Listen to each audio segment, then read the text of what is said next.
بسم اللہ الرحمن الرحیم۔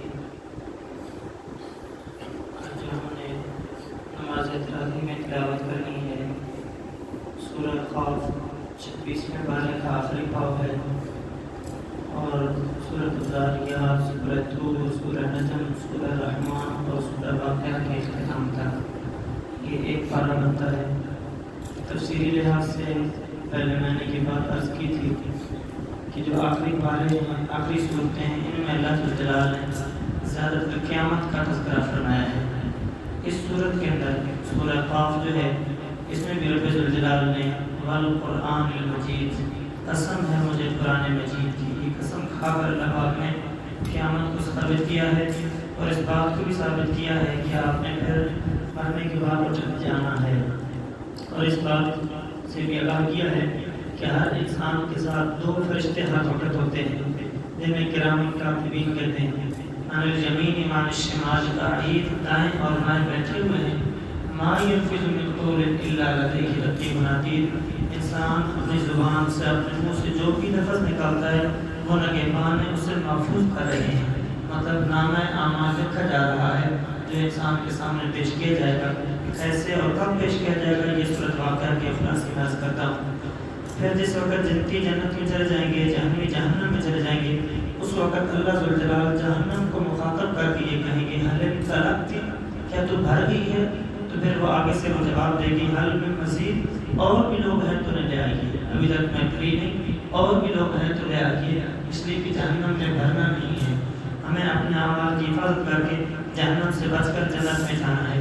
اگلی سورہ سورۃ الذاریات ہے، اس میں بھی اللہ ذوالجلال نے پہلے 4 قسمیں کھائی ہیں، ہواؤں کی 4 قسمیں کھانے کے بعد پھر اللہ پاک نے جواب قسم ذکر کیا کہ انما توعدون لصادق، جو تمہارے ساتھ وعدہ کیا جاتا ہے وہ سچا ہے، اور وہ وعدہ کیا ہے؟ وہ وعدہ یہ ہے کہ مرنے کے بعد تم لوگوں نے پھر اٹھائے جانا ہے۔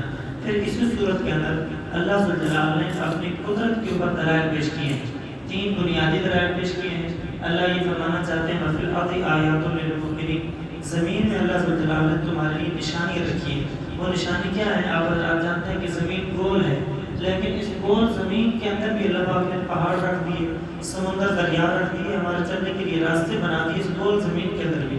یہ کرنے والی ذات صرف اللہ کی علاوہ کوئی نہیں کر سکتا۔ دوسری نشانی وفی انفسکم، تمہاری اپنی جانوں میں ہے، فلا تبصرون، اگر تم دیکھنا چاہو، اگر تم بصیرت اور بصارت سے غور و فکر کرو تو پھر تمہاری اپنی جانوں میں ہے۔ دیکھیے دنیا میں اربوں لوگ آباد ہیں، کسی کی شکل و صورت مکمل طور پر نہیں ملتی، کسی کی آواز دوسرے سے نہیں ملتی، کسی کی قسمت دوسری کی قسمت سے نہیں ملتی، یہ اللہ کی کارگری ہے۔ اور تیسری نشانی اللہ پاک نے ذکر کی کہ وفی السماء رزقکم وما توعدون، آسمانوں میں اللہ پاک نے تمہارا رزق پوشیدہ کر دیا ہے۔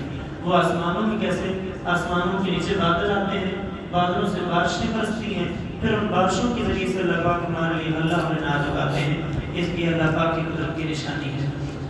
پھر اگلی سورۃ سورۃ طور ہے، اس کے اندر بھی اللہ پاک نے قسمیں کھائی ہیں، والطور وکتاب مسطور، قسمیں کھانے کے بعد پھر اللہ پاک نے اسی جواب قسم کو ذکر کیا ان عذاب ربک لواقع، اگر اللہ کی ذات کو نہیں مانو گے تو اللہ کا عذاب بھی برحق ہے، اس نے ہر حال میں واقع ہوتے رہنا ہے۔ پھر اسی صورت میں اللہ پاک نے مختلف مشرکین کی عادات کا ذکر کیا، تفصیل کا وقت نہیں ہے۔ اگلی سورۃ النجم ہے، نجم ستارے کو کہتے ہیں، طور پہاڑ کو کہتے ہیں، نجم ستارے کو اللہ پاک نے ستارے کی قسم کہا، یہ کہ مجھے ستارے کی قسم ہے۔ آپ صلی اللہ علیہ وسلم کی نبوت کو ثابت کرنے کے لیے اللہ پاک نے قسم کھائی کہ جو تمہارے پاس پیغمبر محمد بن عبداللہ صلی اللہ علیہ وسلم کی صورت میں تشریف لائے ہیں، مبعوث ہوئے، یہ برحق پیغمبر ہے۔ اور پھر اسی صورت کے اندر اللہ پاک نے واقعہ معراج کا مختصر ذکر فرمایا، آپ صلی اللہ علیہ وسلم کا آسمانوں میں تشریف لے جانا، اللہ جلال کے بالکل قریب پہنچنا، اور وہاں پر حضرت جبریل علیہ السلام کو اپنی اصلی حالت میں دیکھنا، سدرۃ المنتہا کی زیارت کرنا، جنت اور جہنم کی زیارت کرنا، اور اسی طرح وہاں کے عجائبات مشاہدات کرنا، ان کا تذکرہ اللہ پاک نے سورت کے اندر مختصراً فرمایا ہے۔ پھر اس کے بعد اگلی سورت ہے سورۃ القمر، قمر چاند کو کہتے ہیں، مکہ مکرمہ میں یہ سورۃ مبارکہ نازل ہوئی ہے، اس میں قرب قیامت کا ذکر ہے، اور اسی طریقے سے انشقاق قمر کا جو موضوع آپ صلی اللہ علیہ وسلم کے اشاروں سے ظاہر ہوا تھا، چاند کا 2 ٹکڑے ہونا، اس کا بھی اسی کے اندر ذکر کیا گیا ہے۔ اور بالخصوص جو اس میں مضمون ذکر ہے وہ یہ ہے کہ قیامت قریب ہے، اس کی تیاری کر لو۔ پھر اسی صورت کے اللہ پاک نے مختلف انبیاء کا قوموں کا ذکر فرمایا ہے اور ساتھ اعلان کیا ہے اگر تم عبرت حاصل کرنا چاہتے ہو، نصیحت حاصل کرنا چاہتے ہو، یہ بہترین کتاب ہے تمہارے پاس اور بڑی آسان کر کے میں نے نازل کی۔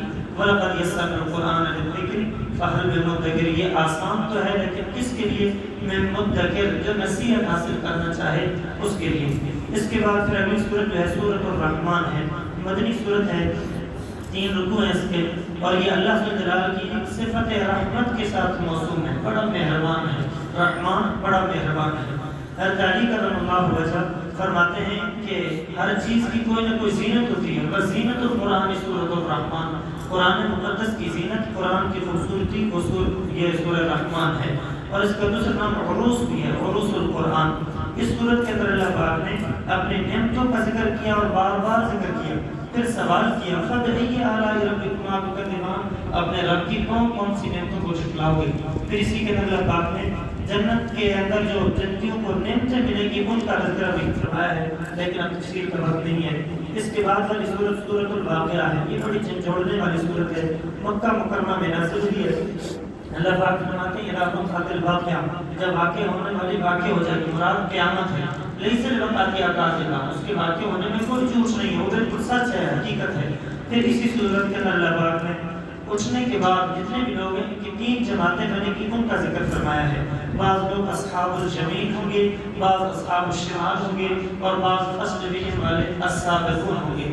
اصحاب الجمین کو جنہیں ان کا نام ہے اعمال ان کے دائیں ہاتھ میں بڑی عزت کے ساتھ تھما دیا جائے گا، جنتی لوگ ہیں بڑی عزت کے ساتھ انہیں نامہ اعمال دیا جا رہا ہے۔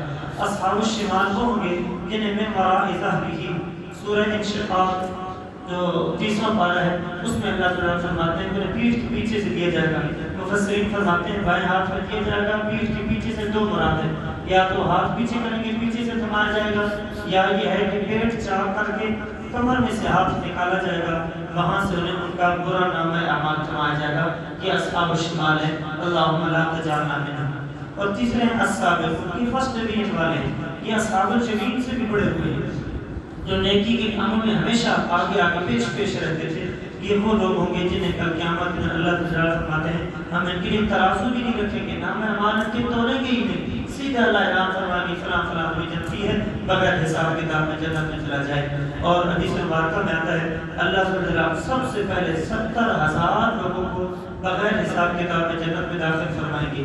اب سوال پیدا ہوتا ہے حضرت آدم علیہ السلام سے لے کر آج تک نہ جانے کتنے لوگ گزر چکے ہیں، تو صرف 70,000 لوگ۔ اس کا جواب یہ کہ یہ 70,000 جائیں گے، پھر ان 70,000 کی سفارش کو اللہ قبول فرما کے اور بھی نہ جانے کتنے لوگوں کو بغیر حساب کے اللہ جنت میں داخل فرمائیں گے۔ ہم بھی کثرت سے یہی دعا کرتے ہیں کہ اللہ تعالیٰ ہمیں بغیر حساب کتاب کے اول ہی داخلہ جنت میں نصیب فرمائے۔